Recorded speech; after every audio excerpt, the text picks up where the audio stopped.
ತ್ವರಿತಗತಿಯಲ್ಲಿ ಆಗ್ಬೇಕು ಅಂತ ನೀವು ಹೇಳಿದ್ರಿ. ಅಲ್ಲ, ತ್ವರಿತಗತಿಯಲ್ಲಿ ಆಗ್ಬೇಕು ಅಂತ ಹೇಳಿದ್ರೆ ಅದಕ್ಕೆ ಅವ್ರದೇ ಆದಂತ ತೀರ್ಮಾನಗಳಿರ್ತವೆ. ಹಾಗಾಗಿ ಅವರು ತನಿಖೆ ನಡೆಸ್ತಾ ಇದ್ದಾರೆ. ತನಿಖೆ ಮುಗಿಯೋವರೆಗೂ ಕೂಡ ಯಾವ ವಿಚಾರಗಳನ್ನು ಕೂಡ ಅವರು ಹೇಳಂಗಿಲ್ಲ, ನಾವು ಹೇಳಂಗಿಲ್ಲ.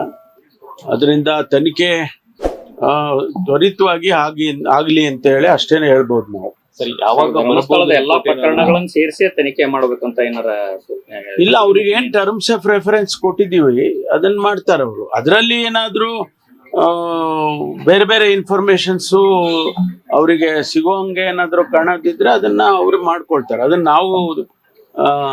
ನಾವು ಯಾವ್ದು ಡೈರೆಕ್ಷನ್ಸ್ ಕೊಡೋದಿಲ್ಲ. ಸರ್, ಈಗ ನೀವು ಟರ್ಮ್ಸ್ ಆಫ್ ರೆಫರೆನ್ಸ್ ಹೇಳುವಾಗ್ಲೂ ಕೂಡ ಎಕ್ಸ್ಕ್ಲೂಡಿಂಗ್ ಸೌಜನ್ಯ ಕೇಸ್ ಅಂತ ಹೇಳಿದ್ರಿ. ತಾಯಿ ಒಂದು ದೂರು ಕೊಟ್ಟಿದ್ದಾರೆ, ಅದನ್ನ ಅವರು ಡಿಸೈಡ್ ಮಾಡ್ತಾರೆ. If there is a link or no link, that they will decide. ನಾವು ಹೇಳಕ್ ಬರೋದಿಲ್ಲ. ಸರ್, ಎಷ್ಟು ದಿನ ಅಂತ ಈ ತರ ತನಿಖೆ ಲಿಮಿಟ್? ಇಲ್ಲ, ಅದು ನಾವು ಆದಷ್ಟು ಬೇಗ ಅಂತ ಅಷ್ಟೇ ಹೇಳಿದೀವಿ. ನಾವು ಟೈಮ್ ಬೌಂಡ್ ಕೊಡಕ್ ಆಗದೇ ಇಲ್ಲ. ಯಾಕೆಂದ್ರೆ ಎಲ್ಲಿಗೆ ಹೆಂಗ್ ಹೋಗುತ್ತೆ ಇದು ಅಂತ ಗೊತ್ತಿಲ್ಲ. ಬೇಗ ಮುಗಿದ್ರೆ ಬೇಗ ಕೊಡ್ತಾರೆ. ಡೆಡ್ ಎಂಡ್ ಆಗ್ಬೇಕಲ್ಲ, ಡೆಡ್ ಎಂಡ್ ಆಗೋವರೆಗೂ ಅವ್ರು ಮಾಡ್ತಾನೆ ಇರ್ತಾರೆ. ಈ ನಡುವೆ ಈಗ ಇವತ್ತು ಜೆಡಿಎಸ್ ಅವರು ಬಿಜೆಪಿ ಬೇಗ ಆದ್ರೆ ಒಂದು ನೋಡಿ, ಇದು ಹಿಂಗೆ ಆಗುತ್ತೆ, ಆಗ್ಬೇಕು, ಈಗ ನಾಳೆ ಮುಗಿಸ್ಕೊಟ್ಬಿಡಿ ಅಂತ ಹೇಳಕ್ ಬರೋಲ್ಲ. ಅಂತ ವಿಚಾರಗಳಲ್ಲ ಇದು. ಇನ್ವೆಸ್ಟಿಗೇಷನ್ಸ್, ಯಾವುದೇ ಇನ್ವೆಸ್ಟಿಗೇಷನ್ ಆದ್ರೆ ನಾವು ಸಮಯ ನಿಗದಿ ಮಾಡಕ್ ಆಗೋದಿಲ್ಲ. ರಾಜಕಾರಣಕ್ಕೆ ತಿರ್ಕೊಳ್ತಾ ಇದೆಯಲ್ಲ ಸರ್, ಅದಕ್ಕೆ ಅಲ್ಲ ಏನಾರ ಇದ್ಕೊಳ್ಳಿ. ಆದ್ರೆ ನಾವು ಅವರಿಗೆ SIT ನವರಿಗೆ ನೀವು ನಾಳೆ ಮುಂದಿನ ವಾರ ಮುಗಿಸ್ಬಿಟ್ಟು ಕೊಟ್ಬಿಡಿ ರಿಪೋರ್ಟ್ ಅಂತ ಹೇಳಕ್ ಬರೋದಿಲ್ಲ. SIT ತನಿಖೆಗೂ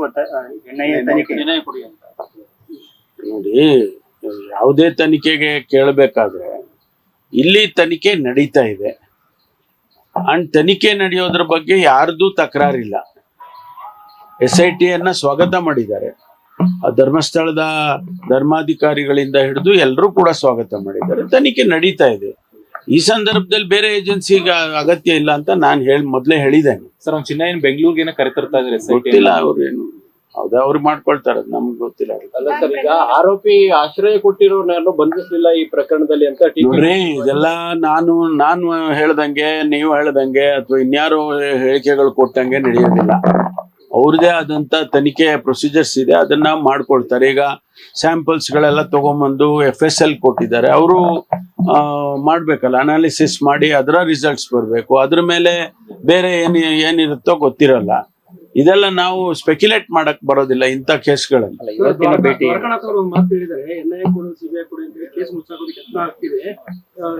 ನಾನು ಎಲ್ಲರೂ ಹೇಳಿದ್ದಕ್ಕೆಲ್ಲ ಎಲ್ಲರ ಹೇಳಿಕೆಗಳಿಗೂ ನಾನು ಪ್ರತಿಕ್ರಿಯೆ ಮಾಡಕ್ ಹೋಗೋದಿಲ್ಲ. ದಯವಿಟ್ಟು ಕ್ಷಮಿಸಿ. ಎಲ್ಲರ ಹೇಳಿಕೆಗಳಿಗೂ ನಾನು ಪ್ರತಿಕ್ರಿಯೆ ಮಾಡಕ್ ಆಗೋದಿಲ್ಲ. ಹೋಗಿದ್ವು, ಅಲ್ಲಿ ರಾಹುಲ್ ಗಾಂಧಿ ಅವರ ರ್ಯಾಲಿ ನಡೀತಾ ಇದೆ. ಅದಕ್ಕಾಗಿ ಮುಖ್ಯಮಂತ್ರಿಗಳು ನಾವೆಲ್ಲ ಹೋಗಿದ್ದು. ಒಂದು ಸಾಲಿಡಾರಿಟಿ ಅಷ್ಟೇ, ಬೇರೆ ಏನಿಲ್ಲ. ರಾಜ್ಯ ರಾಜಕಾರಣದ ಬಗ್ಗೆ ಅವರು ಶಾಸಕರ ಜೊತೆ ಹೋಗಿದ್ದಾರೆ, ಸಚಿವರುಗಳ ಜೊತೆ ನೋಡಿ, DK ಶಿವಕುಮಾರ್ ಅವರು ನಮ್ಮ ಪಕ್ಷದ ಅಧ್ಯಕ್ಷರು. ಅವರು ಡೆಪ್ಯೂಟಿ ಚೀಫ್ ಮಿನಿಸ್ಟರ್ದಕ್ಕಿಂತ ಹೆಚ್ಚಾಗಿ ನಮ್ಮ ಪಕ್ಷದ ಅಧ್ಯಕ್ಷರು. ಅವ್ರದೇ ಆದಂತ ಗೌರವ, ಘನತೆ ಪಕ್ಷಕ್ಕಿರ್ತಕ್ಕಂಥದ್ದು ಇದೆ. ಆಮೇಲೆ ಅವರು ಏನು ರಾಜಕಾರಣಕ್ಕೆ ಹೊಸಬ್ರ, ಅವರು ಸಮರ್ಥರಿದ್ದಾರೆ. ಮತ್ತೆ ಎಲ್ಲ ರೀತಿಯಲ್ಲೂ ಕೂಡ ಅವರಿಗೆ ರಾಜಕೀಯದ ನಾಲೆಡ್ಜ್ ಇದೆ. ಅವರನ್ನ ಆ ರೀತಿ ಎಲ್ಲ ಐಸೋಲೇಷನ್ ಅದು ಇದು ಎಲ್ಲ ಮಾತಾಡೋದು ಸರಿ ಇಲ್ಲ. ಬಿಹಾರಕ್ಕೆ ಹೋಗಿದ್ದಾರೆ ಮುಖ್ಯಮಂತ್ರಿಗಳು 1991 ನೋಡಿಯಪ್ಪ, ನಾನು ಹೇಳದ್ನಲ್ಲ, ಅವರೆಲ್ಲ ಯಾರು ಹೇಳಿದ್ದಕ್ಕೆಲ್ಲ ನಾವು ಪ್ರತಿಕ್ರಿಯೆ ಮಾಡ್ತೇವೆ. ಸಿಎಂ ಅವರೇ 1991 ಲೋಕಸಭೆ ಆಯ್ತು, ಬೇರೆ ಇನ್ನೇನಿಲ್ವಾ? Thank you. ಲೇಟೆಸ್ಟ್ ಹಾಗೂ ಇಂಟ್ರೆಸ್ಟಿಂಗ್ ಸುದ್ದಿಗಳಿಗಾಗಿ ಬಾಸ್ ಟಿವಿ ಕನ್ನಡ ಚಾನೆಲ್ನ ಸಬ್ಸ್ಕ್ರೈಬ್ ಮಾಡಿ. ಹಾಗೆಯೇ ಬೆಲ್ ಐಕಾನ್ ಪ್ರೆಸ್ ಮಾಡಿ.